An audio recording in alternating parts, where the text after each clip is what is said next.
Bismillahirrahmanirrahim. Sunyi sepi di malam gelap, menatap langit bintang ribuan. Izinkan saya ucapkan salam untuk para hadirin sekalian. Assalamualaikum warahmatullahi wabarakatuh. Yang saya hormati, para hakim yang arif lagi bijaksana. Guru-guru dan rakan-rakan yang saya kasihi, pada hari ini saya akan menyampaikan sebuah cerita yang bertajuk Ketaatan Sarah, isteri Nabi Ibrahim alaihissalam. Sarah merupakan wanita yang sangat cantik. Isteri Nabi Ibrahim bukan hanya cantik secara fizikal, tetapi juga cantik akhlak dan budi pekerti. Sarah begitu patuh dengan sang suaminya dan mengikut risalahnya untuk beriman kepada Allah Subhanahu Wa Taala. Tetap sabar dan redha walaupun dihina kerana tidak mempunyai zuriat keturunan. Sehinggalah pada suatu hari, Nabi Ibrahim dan Sarah didatangi tetamu. Ia meminta Sarah menghormati tetamunya dengan menyembelih daging anak sapi.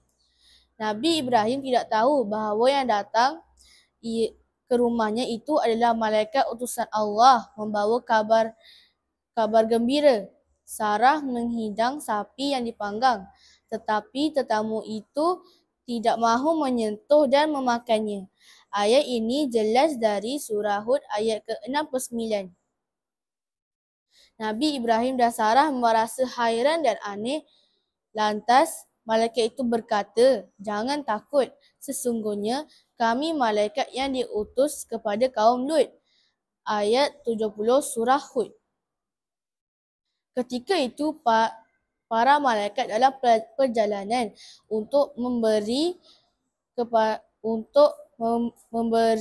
kabar kepada Nabi Ibrahim untuk menghancurkan kaum Lut yang telah memberi kabar bahawa Sarah akan dikurniakan seorang anak yang bernama Ishak. Maka kami menyampaikan berita gembira tentang kelahiran Ishak. Allah telah menjelaskan hal ini dalam ayat 71 surah Hud. Dalam ayat 72 dan 73 pula, surah Hud yang menerangkan dan menceritakan bahawa Sarah yang berusia 90 tahun itu amat terkejut apabila mendengar kabar berita itu. Sarah berkata, "Adakah aku akan melahirkan anak, sedangkan aku seorang perempuan yang sudah tua dan suamiku juga dalam keadaan yang sudah tua juga. Sesungguhnya ini ialah sesuatu yang sangat aneh." Malaikat itu berkata, "Adakah engkau merasa hairan dengan ketetapan Allah? Itu adalah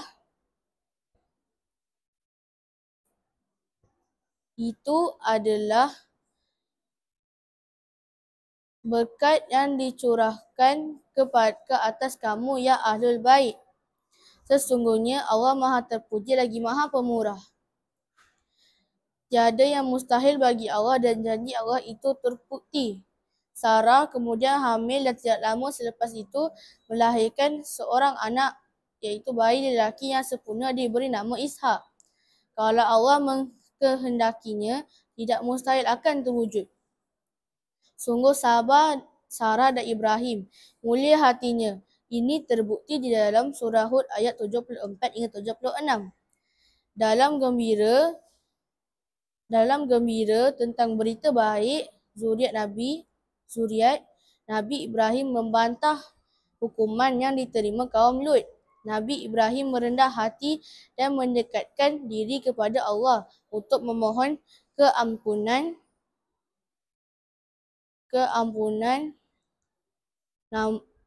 hukuman bagi kaum Lut. Namun Allah tetap memuji kepribadiannya. Namun Allah tetap menghukum Nabi Lut atas kesalahan mereka yang mana tidak dapat dikendalikan lagi. Sudah jelas dan terang, marilah kita sama-sama mengambil pengajaran dari kisah ini.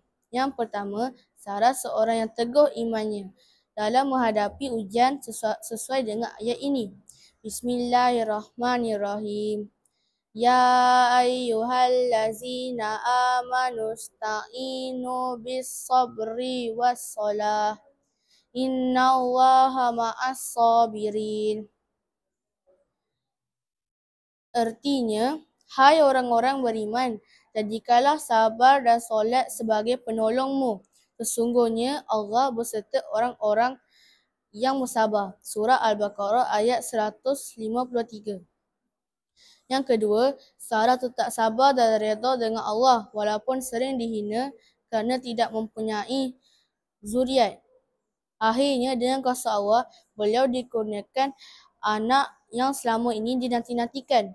Allah telah menjelaskan surah Ali Imran ayat 200 yang bermaksud, wahai orang yang beriman, bersabarlah dan kuatkanlah diri dan tetaplah bersiap siaga dan bertawakallah kepada Allah agar kamu bersyukur.